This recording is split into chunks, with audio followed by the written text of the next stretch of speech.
obviamente de todas aquellas patologías que vayan a producir alteración a nivel de la pared de la arteria aorta en su origen, desde su origen, todo lo que es la aorta ascendente, lo que es la aorta descendente, hasta llegar a su a nivel de las ilíacas. Entonces, vamos a tratar de dos patologías fundamentales, que son la distensión aórtica y el aneurisma aórtico, que si bien tienen bastante en común, las alteraciones estructurales y la forma de la presentación clínica es lo que va a hacer que se diferencie una de otra. ¿Ya? Muy bien. Entonces, vamos a hablar de aneurisma de la aorta.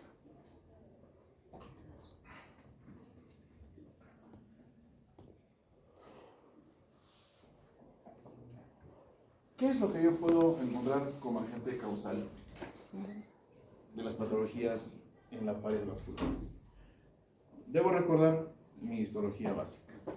Cuando nosotros hablábamos de histología, mencionábamos que la pared vascular, sin importar arteria o vena, tenía capas, ¿no es cierto? Tenía una íntima, una media, ¿no? Una capa externa, una muscular y la capa externa de la vena. Entonces, ¿cuál es la diferencia fundamental entre la pared venosa y la pared arterial? El grosor de la pared muscular, ¿no es cierto? Es más el músculo en las arterias y menos en las venas. Listo. Entonces, cuando se hablaba también de histología, nos dábamos cuenta que cuando se hacen estudios en microscopio era muy fácil de colar la íntima. Es más fácil separar la íntima. Esta facilidad para separar la íntima está relacionada a patologías que van a condicionar la alteración en el resto de las capas de este vaso, ya sea arterias fundamentalmente o en las venas también. Entonces, cuando nosotros hablamos de las enfermedades que van a alterar estas capas a nivel vascular, en la pared vascular, hablamos de las colagenopatías. ¿Ya? Dentro de las colagenopatías, las más importantes, el Ehlers-Danlos, el síndrome de Marfan. ¿Ya? ¿Qué cosa es lo que va a producir esto? Va a producir una laxitud de la pared vascular y, ocasionado por un daño endotelial, vamos a encontrar fácilmente que la sangre va a decolar esas capas y va a permitir que se forme un lumen falso. Entonces, las principales causas que se pueden encontrar, aparte de las colagenopatías, pueden haber estados hipertensivos, cuadros degenerativos también, el envejecimiento, patologías valvulares como la válvula aórtica bicúspide, coartaciones de aorta, etcétera, etcétera. Eventos inflamatorios vasculares también.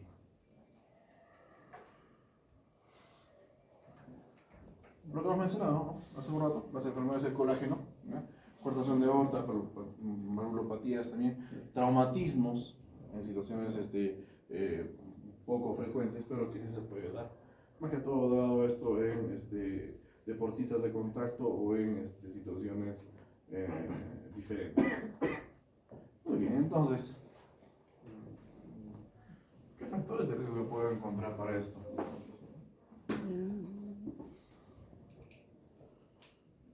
Para que haya disección aórtica, tengo que encontrar factores que puedan desencadenar esta situación. Y de estos, los más frecuentes son estados hipertensivos que no sean adecuadamente controlados. ¿Por qué? Porque estos estados hipertensivos dañan mucho más el endotelio y producen una facilidad para poder alterar mucho más la pared o comprometer mucho más la pared vascular. Si es que yo tengo antecedentes historia familiar con la patología, también se puede dar antecedentes de aneurismas previos, disecciones aórticas previas, la presencia de colagenopatías en menor cuantía y patologías valvulares que también podrían darse. Un porcentaje que no es para nada despreciable son las iatrogénicas. Pacientes que tienen antecedentes de haber sido manejados previamente con cirugías cardíacas o con cateterismos tienen la posibilidad de padecer patologías de disección aórtica.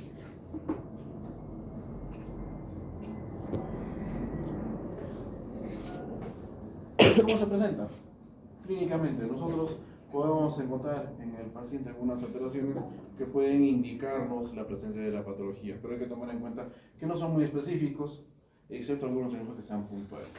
Los déficits de pulso se va a dar porque va a haber atrapamiento de sangre en ese falso lumen y eso va a disminuir la cantidad de volumen circulante. Signos de insuficiencia aórtica, ¿ya? Siempre y cuando haya disección aórtica proximal, en más de la mitad de los casos, ¿ya? Dado por también la presencia de una dilatación del anillo, a nivel de la válvula aórtica, la dilatación, miocardiopatía dilatadas que aumenten las dimensiones del anillo de la aorta y la raíz aórtica también, depresión de alguna de las válvulas y prolapso del flap y torsión del anillo también, alteración en la estructura del anillo del aparato valvular aórtico.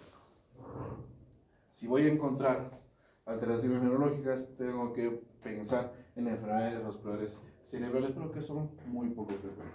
Y patologías isquémicas de miocardio. Es muy poco frecuente que se dé, pero también podría presentarse. Y en cuanto a lo que el paciente manifiesta, en cuanto a lo que nosotros podemos buscar o podemos encontrar en el paciente, hay dolor torácico, desorientación por la presencia de volumen que no sea suficiente, disminución del volumen. Bueno, esto de disminución de volumen del cuerpo se refiere a astenia, ¿ya? Puede haber alteraciones en la sensibilidad, mareos por la hipoxia, ¿ya? Boca seca y desmayos o síncopes. Presencia de náuseas y vómitos, ojo, no de manifestación gastroenterológica, sino de manifestación neurológica, palidez, sudoración profunda. Esto dado no porque hay un evento febril, sino por la intensidad de la sensación dolorosa que resuelve el paciente. El pulso va a ser débil y rápido porque no hay un volumen circulante que sea adecuado y va a haber ortopnea también, ¿ya? Entonces, tomar en cuenta, eso puede presentar el paciente.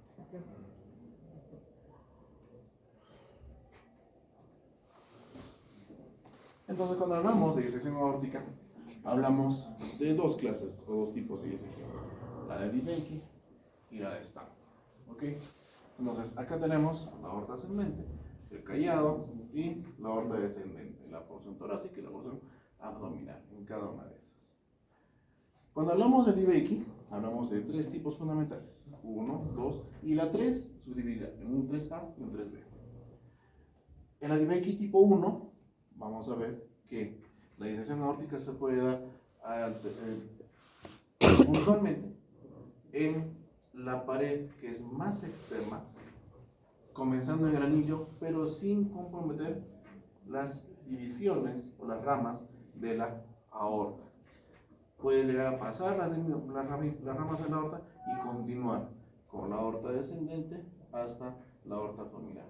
Lo mismo en su cara interna. La característica entonces, comienza en la raíz y respeta las ramas. En el tipo 2, siempre hablando del DeBakey, la disección aórtica se va a manifestar comprometiendo el aparato valvar, ¿no? Y llegando hasta la ramificación sin llegar a comprometerla, tanto en la cara externa o más lateral como en la cara más medial. Y el tipo 3, los dos subtipos que les mencionaba, el 3A va a comprometer solamente la aorta descendente, pero en su porción torácica. No llega a comprometer la porción abdominal y llega a comprometer la subclavia. En el 3B, la misma distribución, solamente que ya no va a respetar solamente la aorta torácica, sino también va a comprometer la aorta abdominal. Esa es la clasificación del DeBakey. Mientras que el Stanford es un poco más simple, habla del tipo A y del tipo B, en el cual el compromiso se va a dar ya con, valga la redundancia, compromiso de las ramas de la arteria aorta, comprometiendo incluso hasta parte de la aorta abdominal.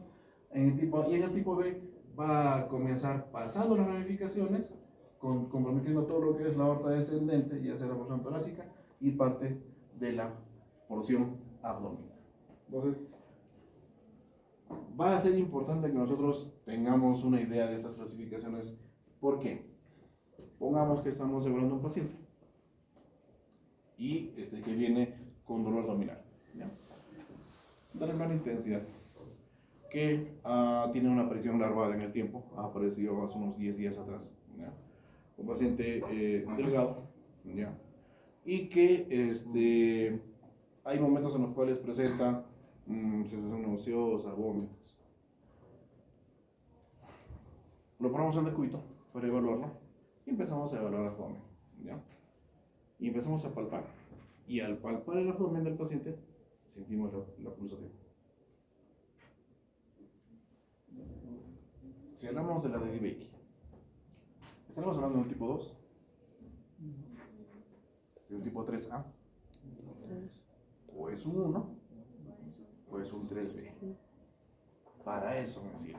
¿Ok? Entonces, si hablamos de la de Stanford, puede ser una o otra. Pero la diferencia es que en la de Stanford el compromiso a nivel de la aorta abdominal no llega hasta las ilíacas como si llega acá.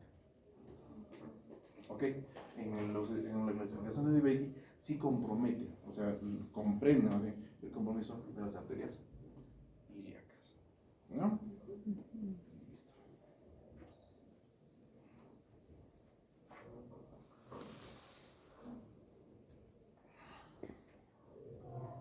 La disección, ya, pongamos, este es un vaso normal y este es el vaso que es patológico. Este vaso lo ampliamos y encontramos esto. Y ahora le damos un corte transversal, ¡pac! Y tenemos esto. ¿Ok? ¿Qué significa esto? La luz del vaso, el lugar por donde está entrando la sangre, formando un falso lumen, y este pequeño de acá es el lumen verdadero. Imagínense que esta lesión tenga el trayecto de todo lo que es el callado de la aorta descendente, hasta lo que son las ilíacas. Se atrapa una cantidad de volumen importante. Esto de acá es sangre que no está circulando, que se encuentra atrapada dentro de ese falso lumen. Es por eso que hay hipovolemia en los pacientes, hay hipoxia en los pacientes, hay ese trastorno neurológico dado por esta hipoxia, los ruidos cardíacos se encuentran disminuidos, el gasto cardíaco disminuye, etc. Por la presencia de este volumen que es importante que se encuentra atrapado en la pared vascular. ¿Ok? Entonces, se da un desgarro de la íntima, ¿ya? Donde hay, o fundamentalmente en lugares en los que hay mayor estrés hemodinámico, mayor turbulencia. ¿Ya? Mayor turbulencia. El flujo de sangre, por este desgarro de la íntima, entra hacia la capa media y empieza a decolarlos. Entonces, se da la disección anterior o retrograda de la capa media. Es la capa media la que se va a decolar. Y es ahí donde inicia la formación de este falso lumen. ¿Ok? Eso es lo que ocurre en una disección aórtica.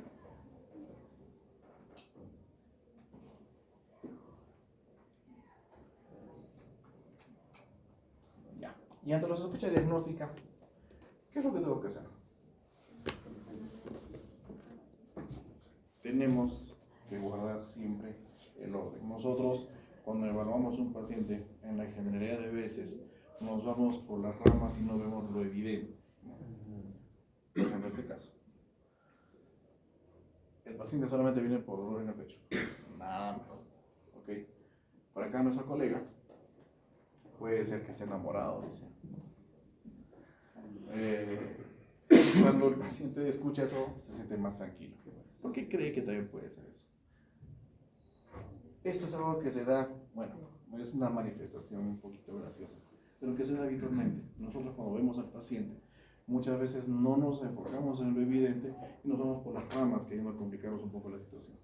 Entonces, para eso nosotros debemos echar mano de nuestra habilidad para hacer un examen físico y una visión clínica lo más rápido posible para llegar a determinar qué es lo que realmente está pasando en el paciente y hacernos un plan de trabajo, ya sea con exámenes de laboratorio o con imágenes. ¿Ok? Entonces, si yo estoy hablando de patología vascular, tengo que ver qué tan comprometido está ese vaso que estoy queriendo estudiar. Entonces hago una radiografía de tórax. ¿Qué es lo que voy a encontrar en esta radiografía de tórax? Por ejemplo, en esta, ¿ya? Que es un ejemplo nada más. Estamos viendo aparentemente un ensanchamiento de la silueta cardíaca y también un ensanchamiento de medias tiras. Parecería que esto es un borde que no es el borde derecho de la silueta cardíaca. Nos llama la atención eso y lo tacamos. Y encontramos esto. Todo eso que están viendo acá, ¿qué creen que sea? ¿Corazón? No es. Esa es la aorta. Pero doctor, usted nos ha dicho que hay un lumen falso y un lumen verdadero. Acá está. Ojo. ¿Pueden notar esta línea? ¿Eso es? Ese es el límite entre el lumen falso y el lumen verdad. Ahora, ¿cuál es el lumen verdadero? El grandotototote o el pequeñito. El pequeñito. Todo esto es volumen atrapado a nivel de la aorta. Volumen que no está circulando. Y puede ser un volumen muy importante para llegar a producir shock en el paciente. Entonces, así se manifiesta. Digamos que somos un poco más acuciosos, lo hemos encontrado ahí y decimos, no, tenemos que hacerle una angiotaca. Es el mismo paciente, solamente que la reconstrucción es lateral, en ese sentido. Los procesos. Y encontramos esta aorta. Todo esto es la aorta. ¿Ya? Y esto de acá es el límite entre el lumen falso y el lumen verdadero. El de afuera es el lumen falso. Y el de adentro es el lumen verdadero. ¿Quieren ver los colores? Este de acá es el lugar por donde se ha lesionado el endotelio, ha llegado hasta la íntima y el volumen, la sangre que está bombeándose, la sangre circulante, entra por ahí y empieza a decorar. Todo esto es el límite entre el lumen falso y el lumen verdadero. Eso es. Verlo en vivo es otra cosa, es espectacular. Ya tendrán su oportunidad.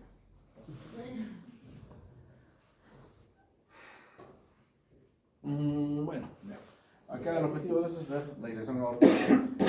Acá se ve en el vaso la presencia del tabique y la presencia del lumen verdadero, perdón, el lumen falso y el lumen verdadero. ¿Okay?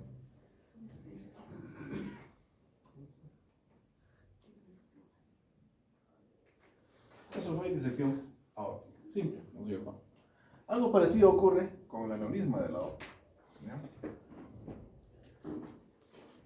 Este aneurisma tiene una etiología relacionada más que todo fundamentalmente a eventos ateroscleróticos. Aterosclerosis. ¿Ya? Va a haber una esclerosis a nivel de la capa de la arteria que va a condicionar la facilidad para la formación de este lumen falso. Puede ser a nivel de la aorta descendente, de la aorta abdominal y en el arco o en el callado aórtico. Entonces, este proceso inflamatorio, porque es un proceso inflamatorio que se va a dar, degrada la matriz, ¿ya? Y fomenta un infiltrado linfocitario, el cual desnaturaliza la capa media, la inestabiliza y fomenta la formación del aneurisma. Estos aneurismas pueden deberse a infecciones quísticas de la media, pueden haber cuadros infecciosos, una sífilis terciaria, infecciones bacterianas también pueden provocarlo, algunas bacterias, procesos reumatoideos, espondilitis anquilosante y otras patologías reumatológicas. Pero, a diferencia de la disección aórtica, el aneurisma tiene agente causal más frecuente eventos de aterosclerosis. No sorprende eso.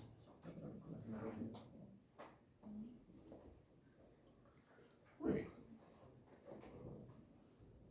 ¿Cómo lo clasificamos? Si esto lo agrando, se va a perder. A ver, vamos a ver. De lejos se va a ver bien.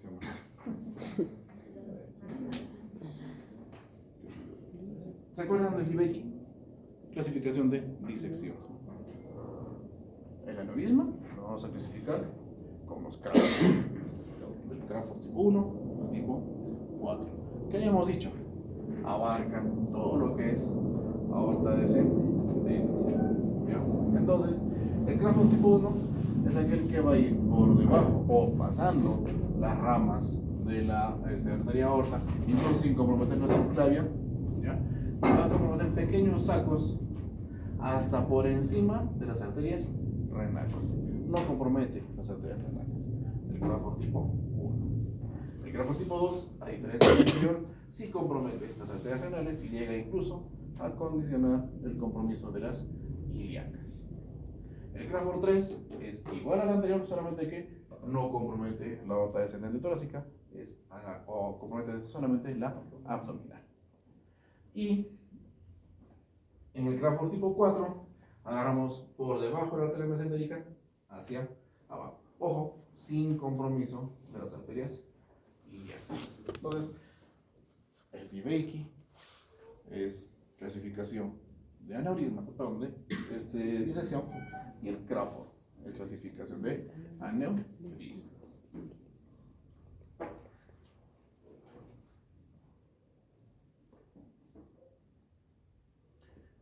Una cosa es clase y otra cosa es tipo, no confundir. Las clases son las que hemos visto, pero los tipos se refiere a cómo uno puede observar la presencia de este aneurisma. Y hay aneurismas que tienen, cómo se relacionan al aspecto. Hay aneurismas que tienen aspecto sacular, otros que tienen aspecto fusiforme y otros que tienen pseudoaneurisma. El tipo sacular es aquel que abarca una porción nada más de la pared. No agarra toda la circunferencia, sino una porción y se forma como un saquito. El fusiforme sí, el fusiforme puede agarrar toda la circunferencia del vaso y comprometerlo un poco más en longitud, se forma como un globito. Fusiforme. ¿Qué otra estructura que ustedes conocen tiene forma fusiforme? La fibra muscular. ¿Y el pseudoaneurisma? El pseudoaneurisma, ¿qué significa? Que no es un aneurisma real, pero que tiene la forma y la presentación de un aneurisma, que es un falso lumen que se va a dar en una sola porción del vaso ocasionada por un desgarro íntimo.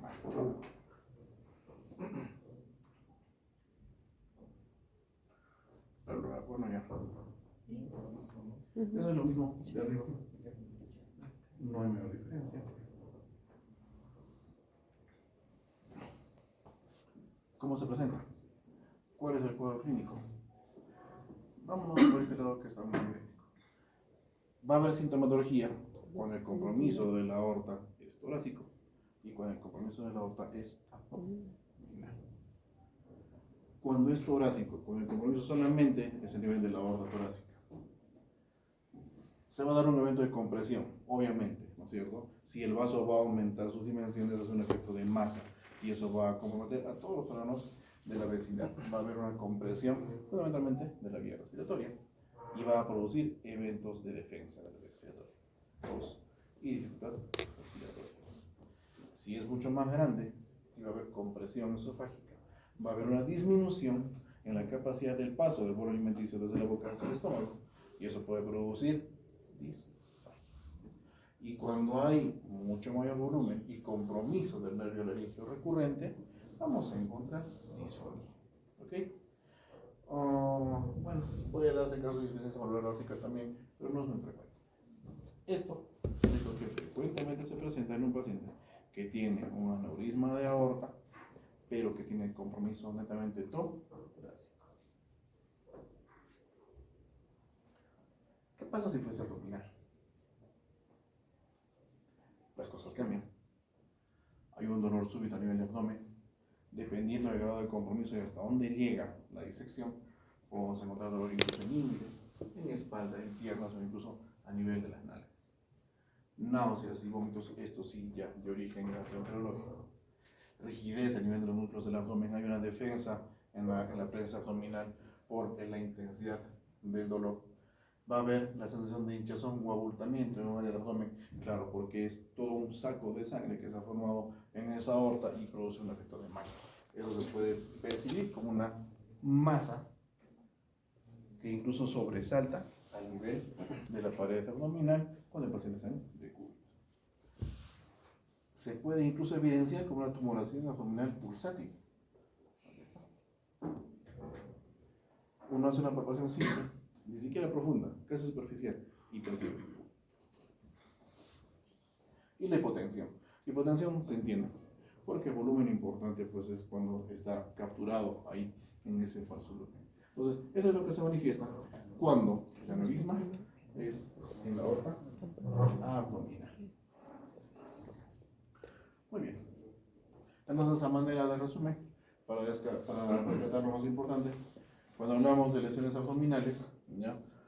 Podemos encontrar una masa abdominal que puede ser indolora, la presencia de las expansiones también se da. Hay pacientes, yo he visto pacientes con lesiones aórticas brutales que el examen o la consulta han llegado solamente por una molestia abdominal muy leve. Y cuando se les echaba se les ponían de cúbito para examinarles, ahí estaba la masa y pulsaba. Entonces no esperemos que haya un cuadro clínico muy importante, solamente puede haber presencia de dolor abdominal, con eso basta.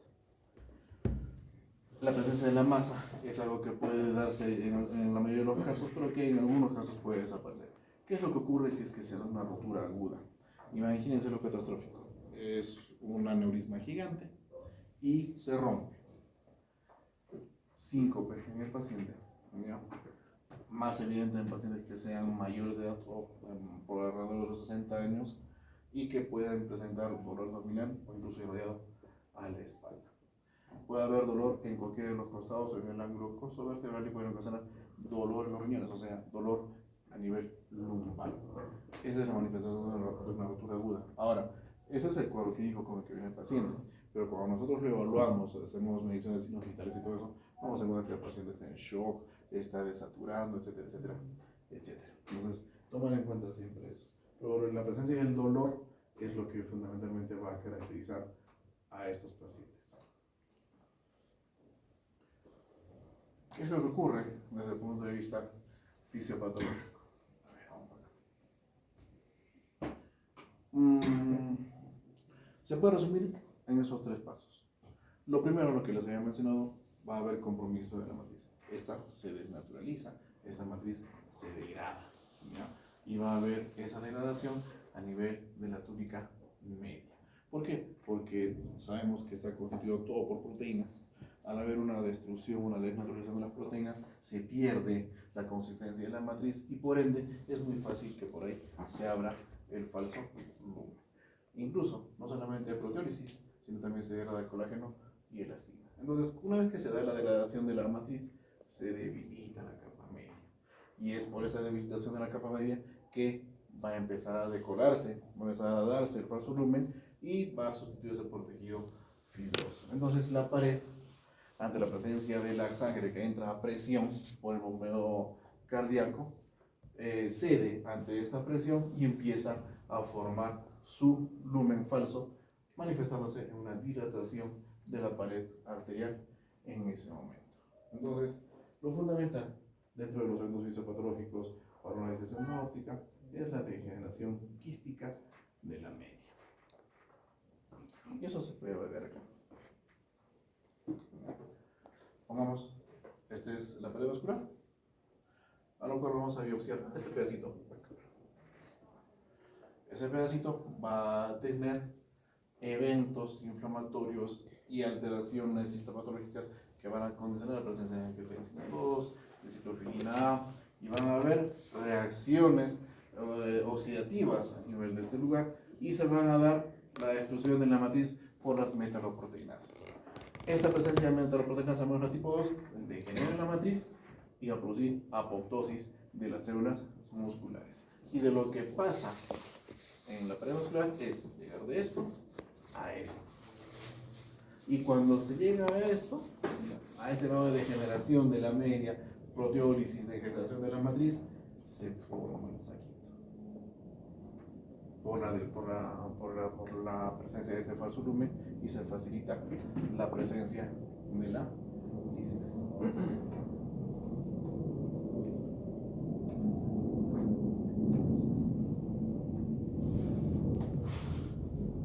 Si bien el hallazgo clínico puede darse, en algunos casos no es fácil evidenciarlo, pero la presencia del dolor abdominal está ahí. Se hacen estudios iniciales pensando que es una patología neurológica y se llega a descartar esto. Entonces, tengo que pensar ya en lo vascular. Y la única forma de hacer eso, sin haber llegado a palpar la masa pulsátil, es utilizando imágenes. Puedo utilizar ecografía, que va a determinar la presencia del lumen falso y lumen verdadero. Puedo usar tomografías computarizadas, que me va a dar el mismo hallazgo. Aquí está. Y también puedo utilizar resonancias magnéticas o angiografías, las cuales me van a determinar cuál es la presencia de esta dilatación a nivel del vaso mediante reconstrucciones o mediante formas distintas o enfoques distintos que tenga el radiólogo para poder evaluar eso. Pero fundamentalmente el diagnóstico es imagen, ¿no? Muy bien. Eso es lo que te quería saber. ¿Alguna pregunta? A ver. De acuerdo clínico de disección óptica, dijo que la mayoría de síntomas eran inespecíficos, ¿verdad? Entre ellos, ¿cuál sería el más específico o cuál es el? pero sí es inespecífico. No, pero dijo que había algunos que sí eran más predominantes. Mira, dentro de lo que es disección, no es algo que sea, o sea, no hay signos o hallazgos clínicos que sean característicos o patognomónicos. ¿Ya? Si te puedes dar cuenta, es muy inespecífico. Pongamos, ya, hablemos del déficit de pulsos. Si tú encuentras déficit de pulsos, puedes pensar en muchas cosas. Puedes pensar en trombosis arteriales, puedes pensar en fallas cardíacas, puedes pensar, pero tanto la disección aórtica como el aneurisma aórtico son diagnósticos de descarte. O sea, no es que tú vas a encontrar déficit de pulsos y, por ejemplo, hay algo de insuficiencia aórtica y vas a pensar, pues, una disección. Tranca, no es lo primero que pasa. Entonces, te das cuenta, si tú agarras este cuadro clínico y lo pones en otra patología, fácil te cuadra. Fácil te cuadra. Entonces, la única forma de tener la certeza es primero viendo cómo está el paciente, examinándolo, encontrando esto y haciendo un plan de trabajo. Dentro de eso las imágenes. ¿Ok? Listo. ¿Otra pregunta, chicos? Claro, clarísimo. Estudio.